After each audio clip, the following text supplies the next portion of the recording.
This whole film was ridiculously illegal in Russia. He'd be sent away to prison for a very long time.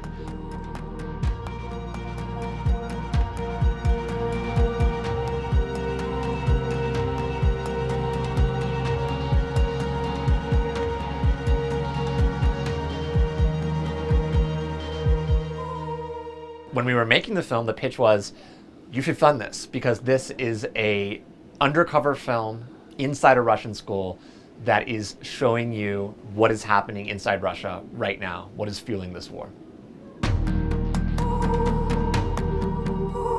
Pavel and I met when he responded to a casting call on the Russian internet. So I didn't put it out, a Russian company did. And what it said was, how has the full-scale invasion of Ukraine, or in their words, the special military operation in Ukraine, affected your job? And what they were looking for actually was positive stories from the perspective of Russia. So they wanted stories like, we're writing letters to the soldiers and things like that. Pavel sees this and he writes a letter that says, let me tell you how my job has changed. I've been turned into a propagandist. I'm filled with guilt. I'm filled with dread every single day when I go to work because my school is being turned into something terrible. So he sent that to this Russian company, and through chance, it landed on sympathetic eyes, and me and him were connected, and we started working on this film together.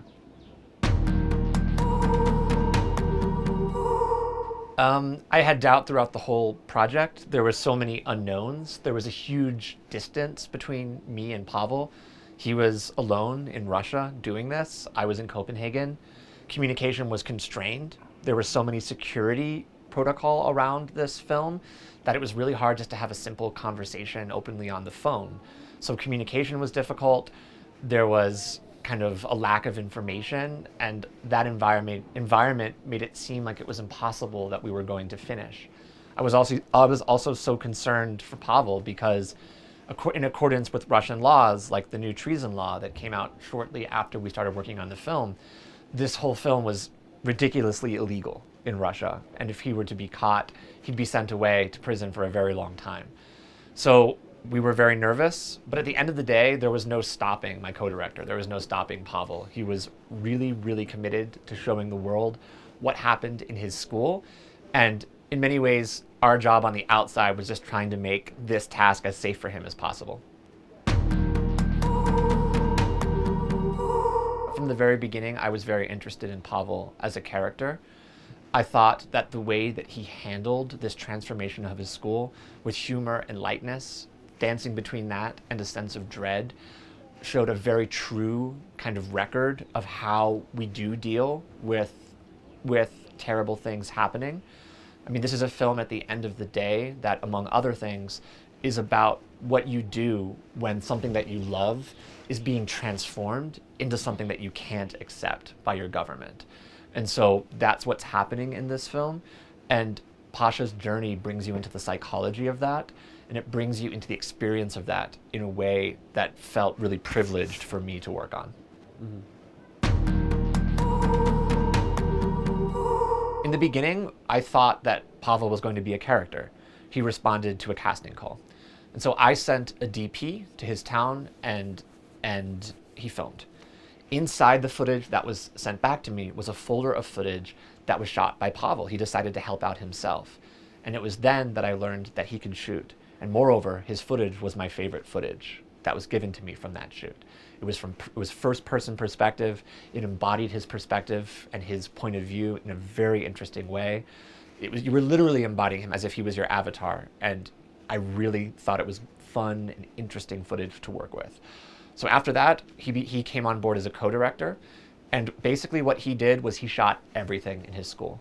He created a complete archive of life in his school in the wake of the full-scale invasion of Ukraine. And my job was to write it, edit it, and turn it into a film.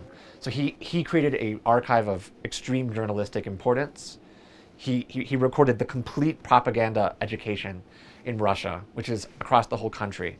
Every second of classes he has on record. Every character in his film. There were 50 or 60 characters that he shot in the film. And then it was my job to whittle it down to a film. I think the most important thing when it comes to America is what we've seen from people in the audience at our screenings in America, and in particular teachers.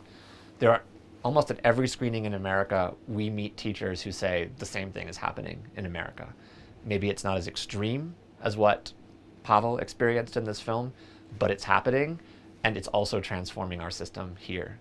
So I do agree that while this is a Russia film, it's showing a trend, this kind of worldwide turn away from liberal thought and liberal education is happening everywhere. And so we've seen the film spark these discussions, and I think it's an important discussion to have.